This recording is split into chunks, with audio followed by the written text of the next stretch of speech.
Yeah, make sure we press record this. We're live, pal. All right. Matt Kelley, Matty Riser, new episode of WrestleMats talking all about heel turns tonight. Matty, we've had one hell of a week, my friend. I don't know about you, but I was not in any way expecting for us to be not only the place for fans to come and listen to all things WWE talk, but apparently to go over to WrestleMats on TikTok and apparently watch us make a viral TikTok or two. What the hell are we doing, man? What's going on? Dude, just two, 36, 37-year-old guys trying to figure out how social media operates. And look at us, we're TikTokers.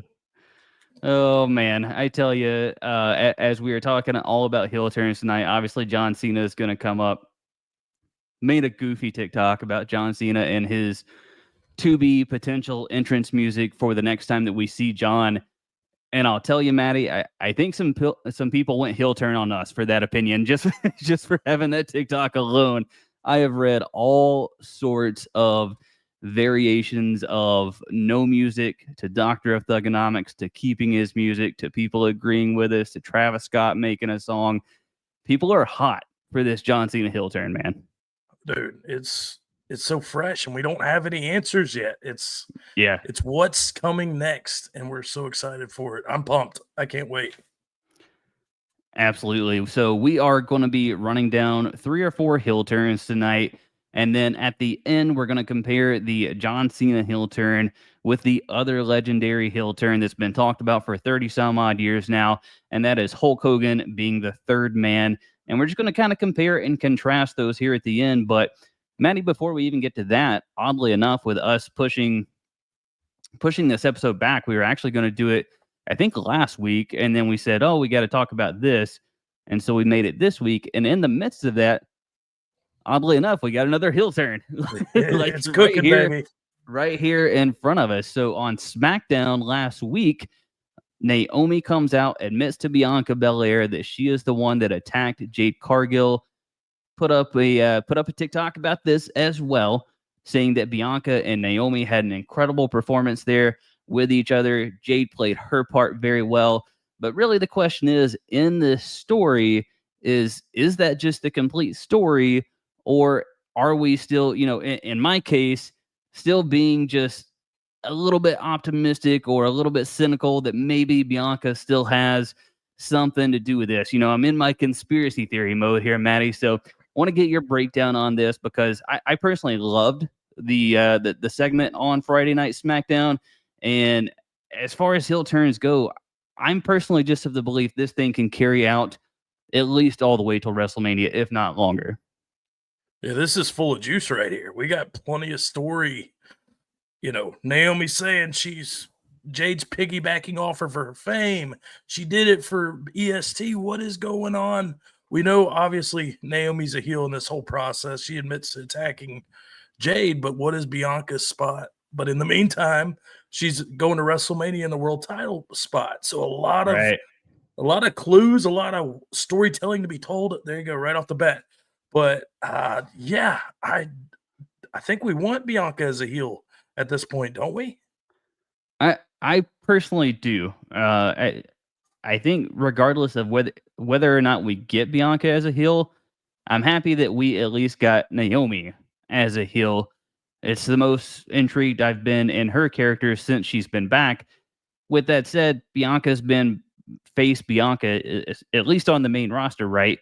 Pretty much her entire run at this point. And so it's incredible that the EST character has basically carried her this far and that fans are still this into it.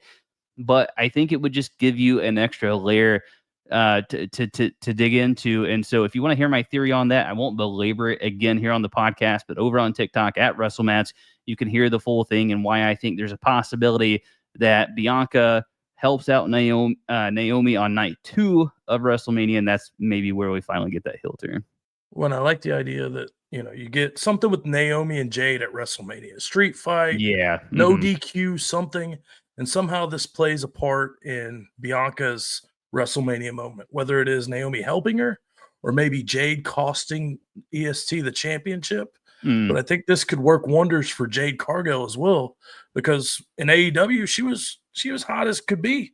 I Yeah. looked back at her career. I didn't know a lot about her entering WWE, but she was TBS champ for 508 days. For a long ass time. She didn't lose for a long ass time. Top 5 in women's wrestling in 2022, and tag team of the year in 2024 with EST. So there's a lot of breakout potential with Jade moving forward off of this storyline. I think the biggest question that we're going to have to get the answer to is Jade ready for that one-on-one sort of WWE style product? And I kind of like where you were going there with WrestleMania. I hadn't even really thought about that part yet, but the potential of it being like a street fight or no holds barred or falls count anywhere, something to that effect. So not only does it take the pressure off of Jade Cargill from having to have that big one-on-one spotlight in a traditional WWE match, it gives Bianca that out to get Yeah. interference on the match as well. So I like that quite a bit. So let's move into a bunch of heel turns here, Matty. And before we get to the actual heel turns that we're going to talk about tonight, I'll run them down real quick. We're going to talk about the barbershop segment, the Shield, Stone Cold at WrestleMania 17, and then Cena and Hogan. But when I say heel, Matty, what do you think of in terms of just a classic heel character? Like, what do you want out of your heel characters? And I'm asking because on top of all of the stuff that I read on the John Cena TikTok about his music, there was all sorts of stuff about his character and the way that he acts, and like everything that really people want to see in a heel. And the variety of responses that I got, like, it's not the same to every wrestling fan out there. So what do you think of when you hear that someone is a heel? What do you want to see out of them? So there's so many different heels. There's a cool heel. There's the coward. There's, the dominant heel. But to me, it's you can't get cheered. You got to be that guy that everybody hates. You're throwing trash in the ring. You won't even let words come out of your mouth. You're just, whether it's running down the crowd, cheating to win, you need to be the guy that literally, we see Kevin Owens do it a lot right now. Mm-hmm. He's the definition, in my opinion, of like the perfect heel, whether it's Piper, whether it's Hogan. There's so many to choose from, but I think you've got to have the crowd hate your guts. You can't be cool. You can't be one of those that's a tweener, sometimes like Seth Rollins. You got to be the guy that literally the crowd hates, and it builds up baby faces. So Dom is definitely still a heel, talking about Dirty Dominic Mysterio. But Right. is he kind of teetering a little bit on being too cool, because he's got the Eddie Guerrero hair, the stash, he's getting the girls, man. Like, he's got some cool moves when he gets in there. He's hanging out with some folks, and like, I Yeah. mean, if you just objectively look at him from the outside, you're like, yeah, he's kind of a cool guy. Obviously, you don't know, if you're not in the WWE circle, you're like, oh, you don't know how big of a dick this guy is. But like, could he be teetering on that at some point? I think he could be, but right now he's still doing a lot of things that are costing, like we saw on Monday night with Raquel, making Mhm. himself a major player in the match. So Right, just right. till he becomes, I mean, he's close. He's teetering. You can tell the response he gets when he comes out. But I could definitely see it moving forward. Eventually, you get so good at being a heel, they cheer you. Yeah, I've just seen Dom and meet and greets and how kids are like actually wanting to meet Dom. I was Dom for Halloween this past year, so I think there's a certain cool factor that might eventually overrun there with Dom. But to me, when the first thing that I truly think about when I think about a heel character is the dirtiest player in the game, Ric Flair. Anytime Oh, where he would have a match, he would find somewhere, to turn the referee around and hit that low blow. He would find a way to utilize the ropes during the match to get some leverage, whether it was in any particular hold or especially the figure four, right? So all of that really built into him. Not only that, but everything that obviously Flair is one of the greatest talkers that will just ever have been in the business. And I think as a heel, it may be more important than what you do in the ring.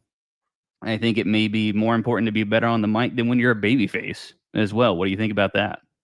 I think that makes sense. I think Ric Flair was another one, like you said, in ring, like the guy could get himself out of anything. But outside the ring, dude, the bravado, the swagger. Hmm. I mean, you see him now, he's an icon in the hip hop scene and everything. Yeah. I was just thinking about another one, Vince McMahon. Oh, Is yeah. there has there ever been a time where anybody gave him sympathy? Like, ever? Uh, Isn't that man, you crazy? you Like, might actually have the best point on this. I don't recall any there's particular time that Vince had a shred of sympathy. no ever. I can't even like No. he was even if being such a good heel, you still hated his fucking guts. It's crazy. Yeah, he's not gonna garner that in his post WWE career either, but, Yeah. no, if we just stick to on-screen though, really, yeah, I He think might you be may have the a valid point. 101. He might be. I mean, he could be very easily in the arguments for top 5 hills to ever be in professional wrestling. Completely different episode, but maybe we just Yeah. geared up a WrestleMats episode down the line here somewhere. So let's kick it back a little bit, Maddie. Let's kick it back old school to the barbershop, January 12th, 1992. Shawn Michaels, Marty Jannetty, the Rockers. I thought this was so interesting. I've seen this clip a billion times. You see it throughout the year used on WWE television for this and for that. And it wasn't until the other day that I was like, "Oh, this one's interesting because of all the heel turns that we're gonna talk about tonight, Maddie, this is the one that did not take place, like, out in the ring, out in the crowd, out, with Yeah. with a match or something going on. It's very, very unique. It would be as if Miz TV today were held backstage, right, and you were all, like, kinda watching it on the Tron, and I know in the '90s, maybe it was kinda, like, off the side of the main stage, and maybe some people could see it and that sort of thing, but it's just a really unique angle for the way that this one went down. Yeah, just everything about it. Tag team specialists, it's kinda different, not something you see every day. Mhm. And that was the thing. It was the Brother Love show, Piper's Pit, the barbershop segments. These were a big deal in the golden era of pro wrestling, was these segments. So to me, this might have been a bigger feel because you remember the backstage promos with Mean Mhm. Gene? Those were almost you never saw there wasn't that many interviews in the ring. So maybe it was just a time in the golden era where that Yeah, was the m thing. yeah, that's actually a good call. Yeah, yeah, But yeah, what a crazy moment. I just remember as a kid hating Shawn Michaels' guts. yeah. And he was so cocky and Yeah. arrogant. And that's we were talking about just heels in general. He played it off so well. But before that, him and Marty Jannetty, they're the modern day, who's a good tag team to compare them to. But these guys were over. They were faces. They're the part Midnight Night Express. That's who I was thinking of. Another Okay. big Yeah, 80s yeah. tag team. But these guys were over. And they were innovative in a big man stage. They were tiny, but they got the job done. But yeah, this kind of just what a career Shawn Michaels had. What could have been with Marty Jannetty if he would have just stayed on the straight and narrow. Yeah, you do look back at that, and I mean, you're always gonna ask the what if, right, with Marty Jannetty. Obviously, we don't have to ask what if at all with Shawn Michaels, whether it was heel or face. I would say that, ooh, actually, Shawn Michaels, better heel, better face. Oh, I'd say heel. I'd say heel. Yeah, yeah, Yeah, that arrogance. slightly, Yeah, slightly. Great as both, quite honestly. But when he really got cocky with the long dangly earring, the leather jacket, all of that, I think that's what made you want to punch Shawn Michaels in the face. And then, to add another layer, it wasn't just that, he shook hands, brought him in for a hug, which we're going to learn that you don't trust a hug these days in wrestling, Matty. Like you just can't trust the hug here. uh, But, pulls him in for the hug, backs off, gives him sweet chin music, and then throws him through the plate glass window as well. Hill commentary not helping Marty Jannetty's case at all. But this is, I think, one that stands out amongst, a lot of stuff that we're going to talk about and maybe kind of kicked off the creativity in terms of making hill turns bigger in an effort to use them to elevate a guy. when this was all started because of Marty Jannetty and Shawn Michaels having real life beef behind the scenes. Marty Jannetty would act up behind the scenes, wanted to kind of raise hell. Shawn Michaels was ready to kind of mature out of that, you know, young man party gimmick. And that's how this kind of ended. You would go on to see what could have been a better feud between these two if Marty Jannetty wouldn't have gotten fired, gotten suspended for drugs. It was just kind of, you got to see it a little bit at the Rumble, but there just wasn't enough. What's the word? The chapter wasn't closed on this feud the way it should have been. Yeah, the continuity just never happened to like take it to its ending, right? Like it just never quite got there of its own volition. And so once that occurred, Marty Jannetty falls off Shawn Michaels' Hall of Fame career. I mean, it's obviously I'm oversimplifying everything about this situation right now, especially with Shawn Michaels. But I mean, it'll go down. I think, you and I were talking, there's a real debate from everything from the third best heel turn and back in our minds. And I have no problem with someone saying this is the third best heel turn of all time. Well, yeah, it made Shawn Michaels. That was the thing. It skyrocketed his career. This doesn't happen. He might be looked at as a tag team, but because the heel turn was such a stunner, that kind of paved the way for single success. That's actually another kind of good point here, Maddie. When you think about heel turns, do you think about heel turns as like just the moment on its face by itself, or do you think about what it ended up propelling someone to? Because, when we get to it later with John Cena, we have so many questions. It's the same thing with Bianca, Naomi, and Jade. We still have so many questions about what's still to come. So when you think about these heel turns that we're talking about right now, though, and how that really propelled Shawn Michaels' career, do you think, just the moment it's on its face, or do you think about what happens and everything that it encompasses afterwards too? I think the moment. I think there's so many different avenues you can go. Once a moment happens, that's there forever. What happens once the moment's over is really in the hands of a lot of people. Between creative injuries, like we said, Marty Jannetty, what could have been. But I just think the moment in itself stands still. This was 92, 93. So we're going on 20, 25 years. Crazy. I also wonder, I know this is kind of off topic, but Jimmy and Jay Uso. We're going on 30 years, Maddie. We're old, man. Yeah, This old 30 school, plus baby. years, buddy. That's true. Jeez. But another thing I think we've both kind of seen, Jey Uso, we've had our complaints about that. But this would be a perfect opportunity for Jimmy Uso to be involved in maybe a heel turn sometime down the road. Yeah, Jimmy's an interesting case right now. It's so funny. I was just thinking about Jimmy Uso, obviously with talking about Jay in tandem with that and trying to get him involved in that WrestleMania feud. But he's using, Jimmy's using the catchphrase "No Yeet," which is kind of his heel catchphrase when he had really turned on Jey Uso, but he's still getting sort of face reactions. So I'm not quite sure what's going on there, but we'll definitely talk more into that as we get towards the end of the show. But let's talk about another heel turn, Maddie, that in my head before this week and this topic, I remember it a little bit differently. So I'm glad that I went back and watched it. But let's talk about the Shield that happened back in 2014. There's always a plan B, Maddie. And Seth Rollins turning on Roman Reigns and Dean Ambrose to join the Authority. In my head, the way that I remembered this, the pop for this moment was much bigger than as it actually played out. So I don't know if it was just the crowd that night or exactly what happened or if they were stunned. But the pop that Naomi got when she said "I did it" was bigger than what happened with the Shield.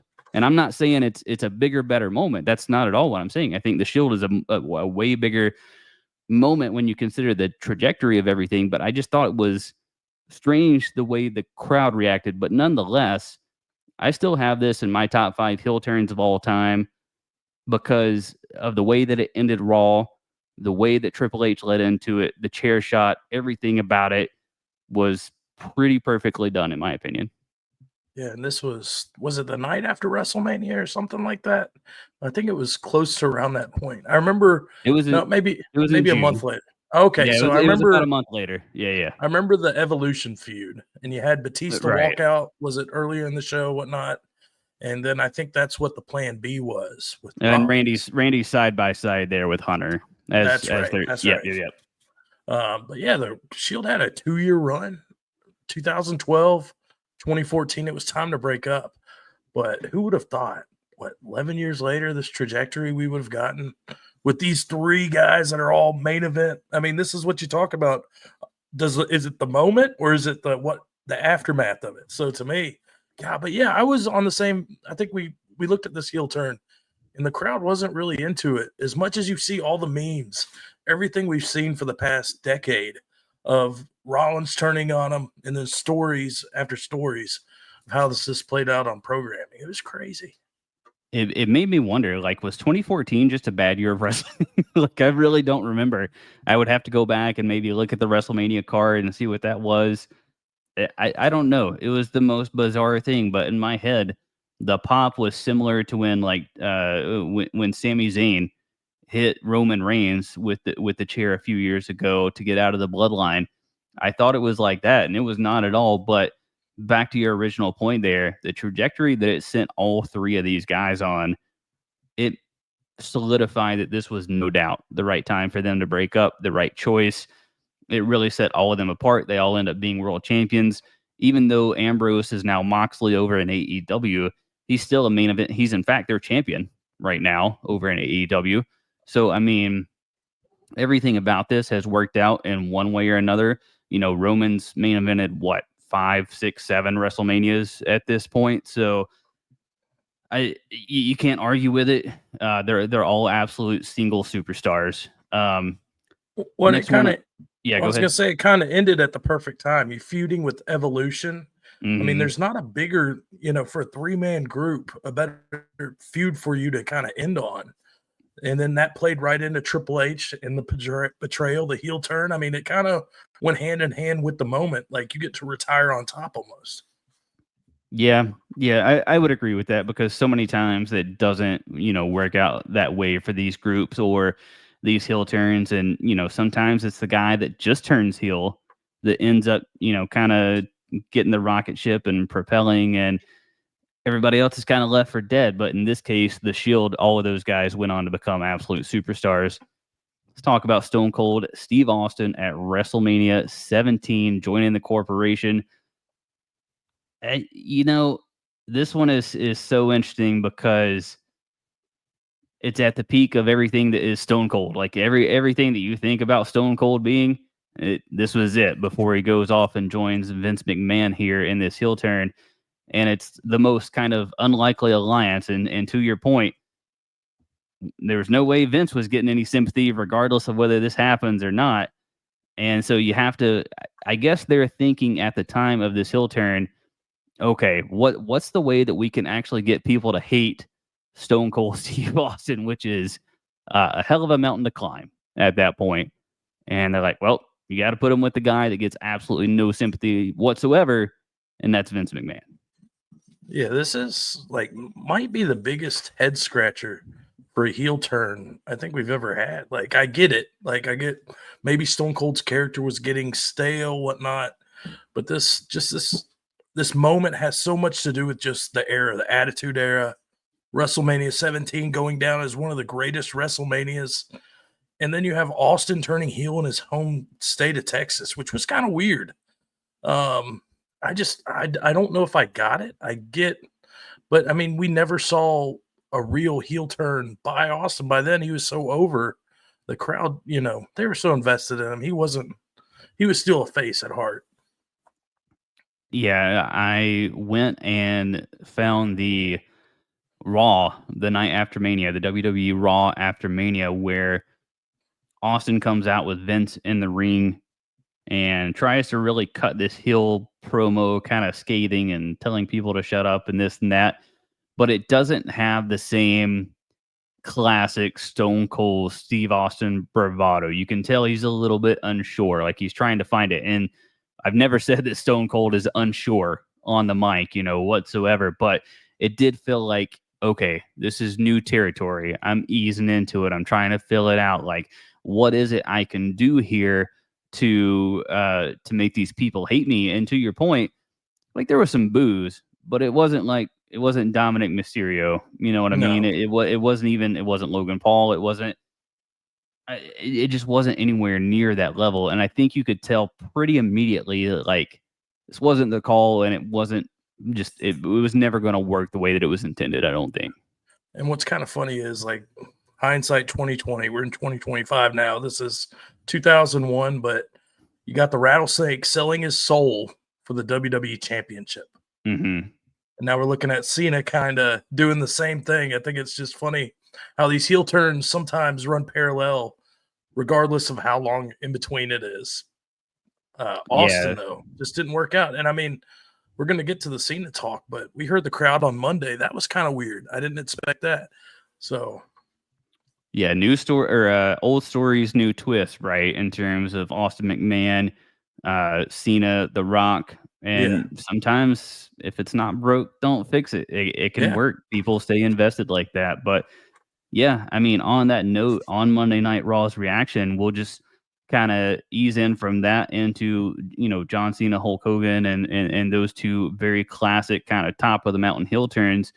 What were you thinking about Monday night, Matty? What did so for me, Friday night is what worked for Cody. The Friday night promo is what worked for Cody. I thought, he comes out with the black eye. He's not himself. He's not getting in, or he's not, not celebrating, but just like he's not his jovial self with the fans. He's not high-fiving. He's not doing all the entrance stuff. It's a very different intensity than what we had seen from Cody Rhodes that he gets into in that promo, almost the intensity that he had in the match with Kevin Owens back at the Rumble. It was that type of Cody Rhodes once he got fired up about it. So that's what made me want to see where it was going to go with John Cena. The Monday night for me didn't do a whole lot other than tell me John was going to be in Brussels. And they could have just done that somewhere else within the broadcast, honestly. Yeah, that was kind of questionable in general. Like, I don't think anything was accomplished by that appearance by Cody Rhodes other than, maybe getting the Mecca over Madison Square Garden, but we already knew how great is the Mecca, baby. But I did notice the Cena chants. Let's go Cena. Cena sucks. Oh, Cena sucks. Yeah. Mm-hmm. And that was another thing I was not expecting, because I mean, maybe it's just 2025 and that's how crowds react. But you also have all these kids that grew up Cena fans, and now they're grown up. And they're probably going to cheer for a heel Cena, because you have the Cody Rhodes fans that are all the little kids now. So it's a whole different aspect than it was 10, 15, 20 years ago. It's going to be very interesting. And I don't know what the plan is for Brussels, which, by the way, if you're listening to this and you're not aware, the next 3 weeks of Raw, which I view to be pretty crucial in terms of the build to WrestleMania, the next 3 weeks are all overseas. I know that WWE is global, but for those of us here in North America, the start time is going to be 3 p.m. Eastern, 4 p.m. Eastern, and then 3 p.m. Eastern over the next 3 weeks. So set your reminder for that. And I think that's kind of tough in terms of, seeing John in Brussels on Raw at 3 p.m. Don't we want to see him in prime time? Like, why is this actually not happening on SmackDown? Do we know? No, am I wrong about? Is it SmackDown, or I thought it was Raw that it was happening? No, I think it's right? Raw. They advertised it on Monday night as Raw. Okay, yeah, 2 o'clock, 3 o'clock start time. Yeah. Like, people have real lives. They have to work, so I don't know how that's going to work out. It's going to suck to have to watch that on delay or whatnot just to catch the highlights. Yeah, it'll be weird how socials react, because usually everybody's kind of sitting down to watch it all at the same time, and that's going to get very fragmented over the next 3 weeks. But let's talk about the heel turn itself, the Hogan heel turn. We touched on it a little bit last week and our reactions and all of that sort of stuff, but I had asked you the question, what was the bigger moment, the bigger heel turn? And you said Hogan. After having an extra week to digest everything, Matty, are you still on Hogan? I think so, just because I've seen the outcome of what happened with Hogan, so I have a lot more to go off of. And I know, and I'm not shortcoming John Cena as a character. We have to see how it plays out. But the moment itself, I do think Hogan, this is Hogan. He wasn't even supposed to be in the match. Coming down the ring, turning on WCW with these guys from up north, the outsiders. I think this almost seemed like a hostile attack on WCW. So to me, it was a company takeover. Yeah, it's hard for me to kind of separate, and I was trying to think of like how I'm distinguishing between the two turns, because I have to also think about it with Hogan happening in 96. I was 8 years old. When Right. John Cena happened, I was 36 years old. True. So I'm watching it through two very different lenses with two very different fandoms. And the way that it was shot, I think I appreciate certainly the way that the Cena heel turn was shot. I appreciate that way more, just from Right. being a photo nerd, but also just the level of production and attention to detail and everything that went into that to make that happen. I'll give the edge to John Cena there. Now, again, it's hard to take yourself back to 1996 and being like, well, nobody expected nobody really expected Hogan to be the third man, to have that heel turn. I think there's a reasonable amount of people that did not expect John to turn heel either. I think, you and I talked about like how cool of a moment that it would truly be. And I'm kind of wondering, Maddie, that if the internet wasn't what it was today, do you think as many people would have had the expectation for the Cena heel turn? Because I think that if it was what it was back in 96, and we're all having to talk about it at the water cooler, pick up the phone to actually call each other the next day, we're just so much more connected to people that we don't even know every single day, that we get all these different opinions. And so it kind of shapes how we view things as well.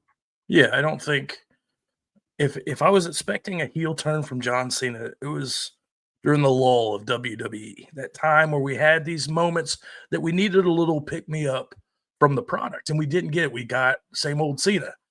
And I think that was our biggest, like the stunner for me was you've got a part-time Cena at least. He has this limited amount of time to showcase, basically to get this title and showcase that's his swan song.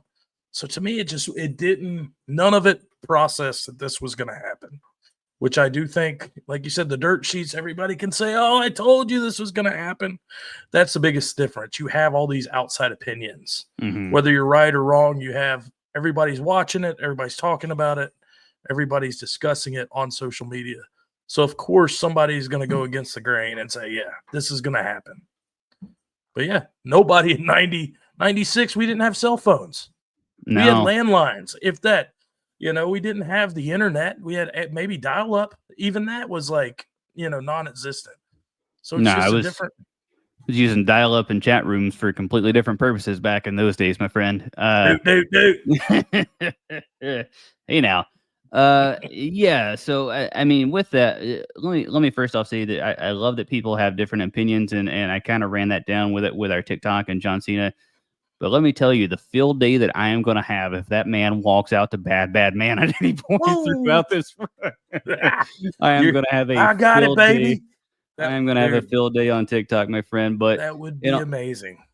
In all seriousness, I had an interesting comment today because I was chatting with someone, and I said I really think that there's the potential for Cena to win the title at Mania and then carry the title all the way up until his last match. And then they said, well, I'm not sure if Cena's actually going to stay heel his entire run. And I was like, oh, I hadn't really honestly considered that at this point. I thought if you did all the investment to turn him heel, that you would probably try to keep him heel for as long as and as deep into this run as you could. So that really kind of threw me into thinking about different things. What is your take on that, Matt? Like, how long do you expect this heel run to last, knowing that we have this finite time left with Cena here in 2025? I think that's the kicker. If we didn't have this time frame, we wouldn't have as many questions about the outcome. It's so much of the unknown at this point. How long is this thing? What is the Rock's moment going to play? All I know is Cena has to dominate. I want to see Cena as a heel, as he has to be over and he has to be dominant, in my opinion, for this to work. Like, I don't want to see him as a henchman or a 1B. He has to be the main event, the guy, especially at WrestleMania versus Cody Rhodes. Like, this is a big moment in history. Like, he's got to get it right. The WWE, I have all the faith in the world, but I want to see this played out the right way. Percentage chance John leaves with the title night 2 of WrestleMania.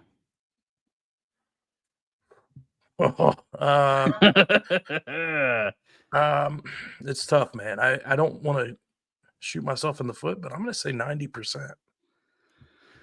It's got to be, right? This is That's how it feels. That's how it feels in my heart. But I'm trying to leave room to be wrong and thinking about, they didn't put the title on Cody at 39. They waited till 40, but then also they had the ability to wait until 40. They don't have the ability to wait with John unless it's SummerSlam. But I can't imagine that you went through all of this, turning John heel, putting him in the showcase of the Immortals in the main event, and that's not the stage where he wins number 17. If you want to turn him face at some point and have him drop it as a face, we can get there, right? We've got until November, December, whatever the case may be. If he plays it out that far, I'm sure you can get to a face turn.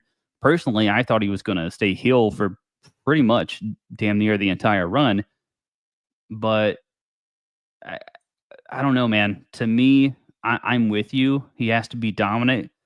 He has to be at the top of the card. He has to be showcased. Otherwise, I don't know why you went through the links and the steps that you did to create this moment that we haven't had in nearly 30 plus years.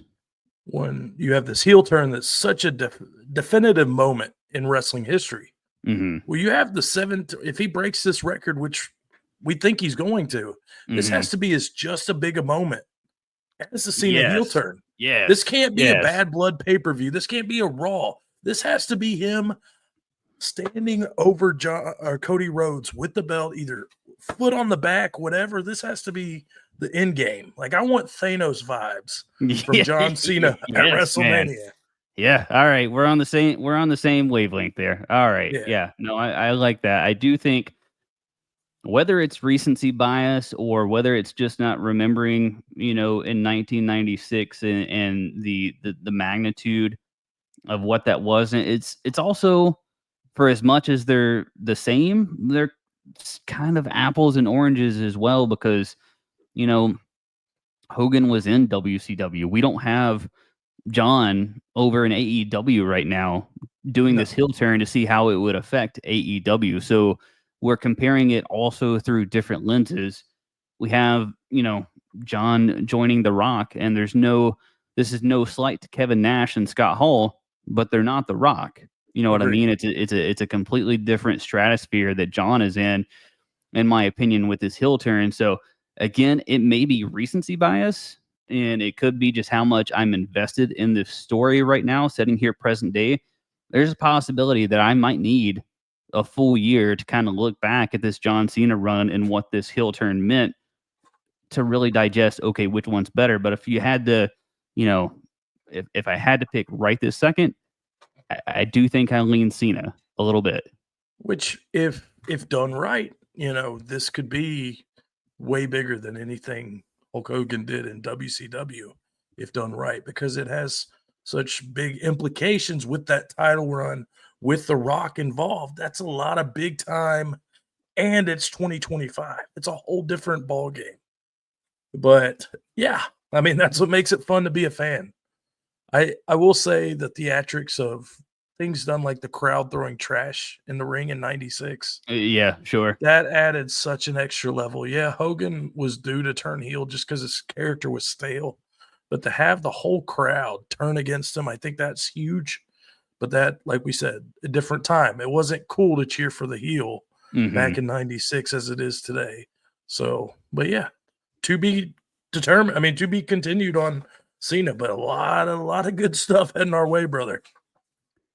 So let's talk about some heel turns that we would give to as honorable mentions real quick that maybe we don't have time for tonight. And then before we get off here, Matty, I want to talk about a heel turn that we want to see in the present day product. We'll each give kind of one take of what we would like to see there, because I had something that was sparked by Monday Night Raw, and I'll tell you when we get into it. But you sent me the text that WWE put out a list of like their 30, what they consider to be the 30 greatest heel turns. And I don't know who was making that list, but Yeah, it's some of them are worthy, some of them we maybe don't not even so much. remember.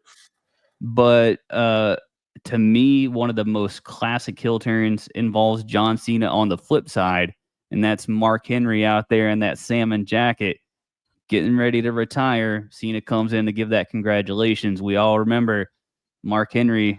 Can't trust a hug, man. Can't trust a hug in wrestling. Telling you, gets that hug, and then Henry grabs him, world's strongest slam. Mark Henry going on to say, "I got a lot more left in the tank." And Oh, damn, that moment was that moment was so cool, man. It was so dude, good. that made Mark Henry didn't need it, but holy fuck, that sent him into a whole new stratosphere. Yeah. And he sold it so well. The salmon suit, the crying, the tears, baby, I'm coming home. Like, we were all like, he was a heel, and that's what a lot of people don't know. He was already a heel at the time.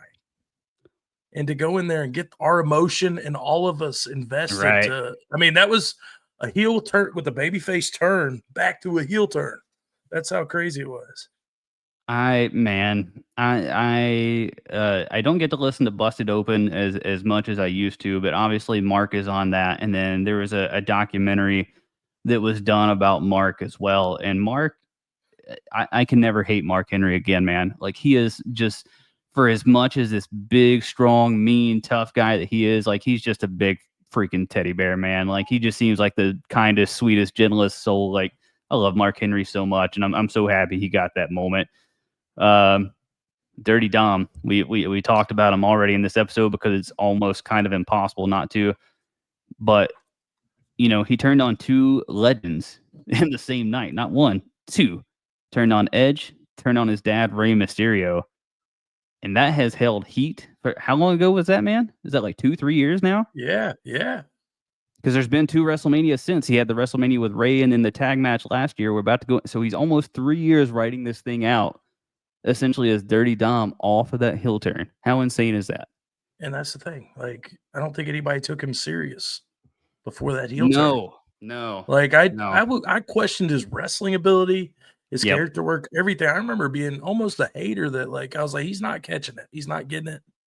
And now you look at that heel turn almost, it's propelled him, like you said, to be one of the top heels in WWE. Man, incredible work by Dom, and everything from the mullet to the stash to stealing the move set. People hating him because he's got Rhea, he's got Liv, he's winning. He won an NXT title. He's helped out Raquel and Liv win the women's tag team titles, and he is just living the good life in a lot of ways. Is Dirty Dom. And last one we kind of want to bring up here is one that I think I need more follow through. I don't know how you feel about this, but I need more follow through with the New Day turning on Big E. And I'll be honest, I didn't think people would ever hate the New Day, especially Kofi Kingston. Like, he's just too likable. They're out there throwing pancakes. They got the unicorn horns. They got the bright colored clothing, all the things right.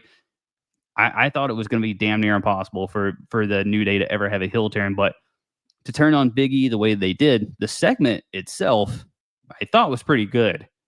But, this past week on Raw, they barely beat the LWO, and thanks to some outside help for that matter. And they're not in the tag team title picture. Like, I'm waiting on that follow through for New Day. Yeah, it's like a fart in church. Like, what could, and you know what? It's funny you said New Day turning on Big E, right? Right. My notes, great moment, but we need a payoff. Yeah. Such a big moment that has so much more potential if we just get something out of Big E. I know his neck's injured. I know maybe that's not his situation, but what could have been if not with that, with Big E, I think that's kind of, because New Day's not even, to me, they've dropped stock when they should have skyrocketed off of this heel turn. Yeah. Do they need, man, that's actually, what do they need to get over the hump? Because to me, it's not just them going back and winning the tag titles. Like, I do think they need to be elevated because they're still one of the premier tag teams in WWE. There's no mistake in that with their in-ring chemistry and everything that they do. Woods on the mic, very good. Not taken away from that whatsoever, but they need to be bumped up the card. They do need to be They need to in be the title. John Cena's heater. That's what they need to be. Oh boy. Some of the most lovable people. And then man. Huh. Well, that's an avenue that we need to explore at some point, but we don't have another 20 minutes in this show. Yeah, there's just so much left on the bone with New Day because you know what they have.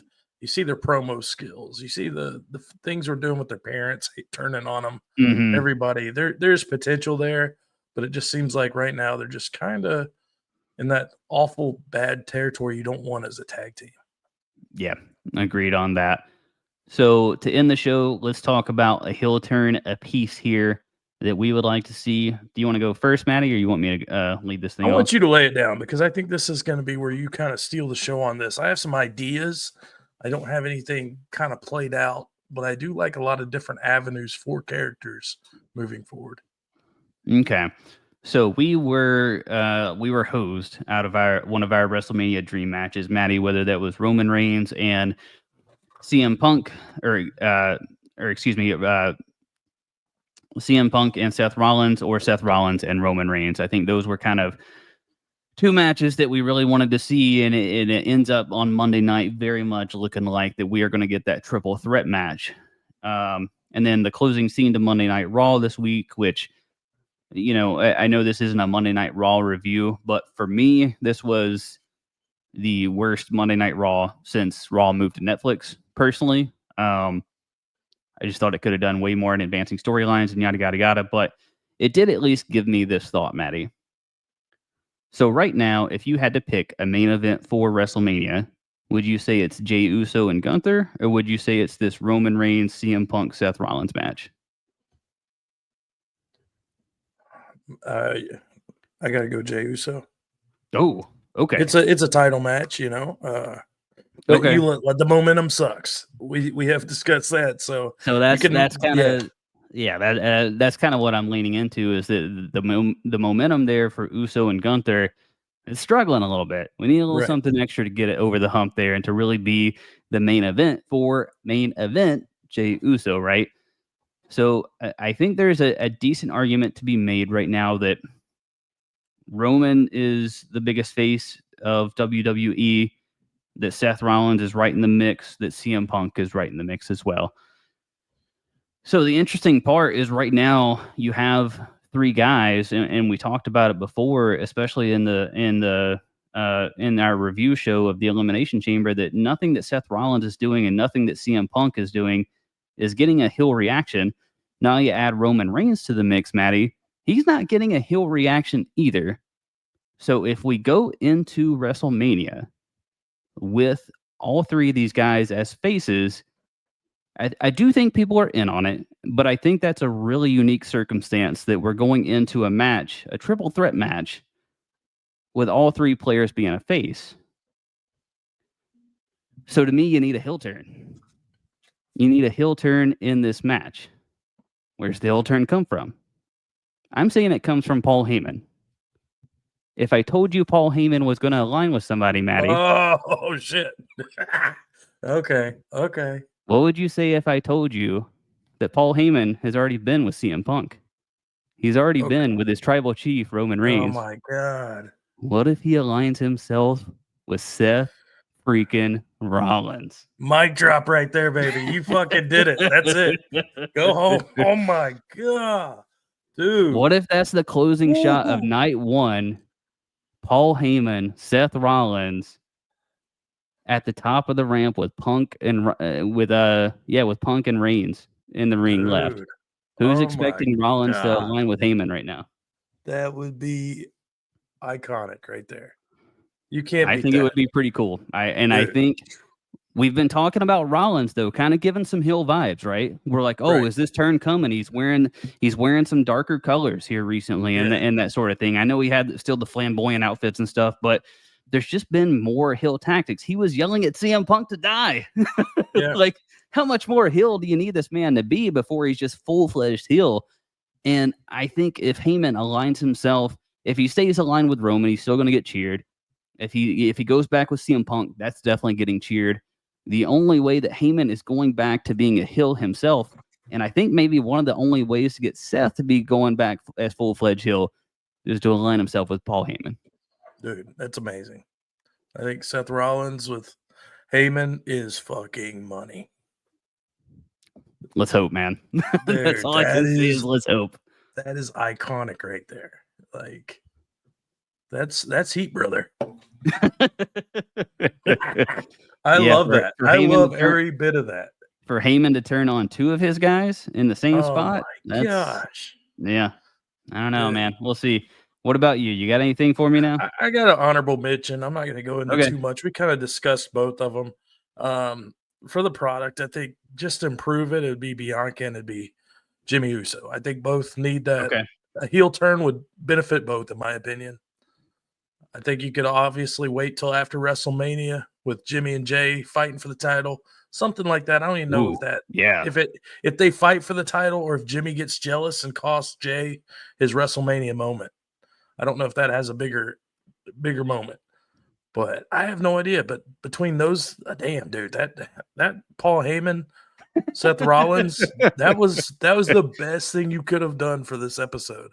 Hold that to the end in your pocket. Holy crap, dude. That was good. Yeah, we'll see. I will say I agree with you in that I think Jimmy Uso is just more naturally, especially as a singles wrestler, more molded for that heel role. So the jealousy's gotta come into play at some point. Yeah, absolutely. The jealousy of Jay, being in the main event of WrestleMania, winning the title, having all these opportunities that he's not getting as a singles run. That story just absolutely builds and tells itself.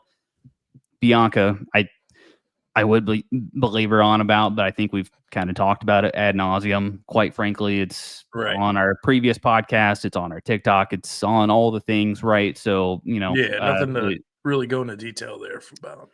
Yeah, but come on, WWE. If you are, if you get a hold of this, if you get a hold of another viral at WrestleMat's TikTok talking about a Seth Rollins heel turn, let's make that happen for Mania, baby. At WrestleMat's across all the podcast, or not all the podcast platforms. I mean, yes, that too, but TikTok, Instagram, X, all the things we're making all the content over there. YouTube as well, right, Matty?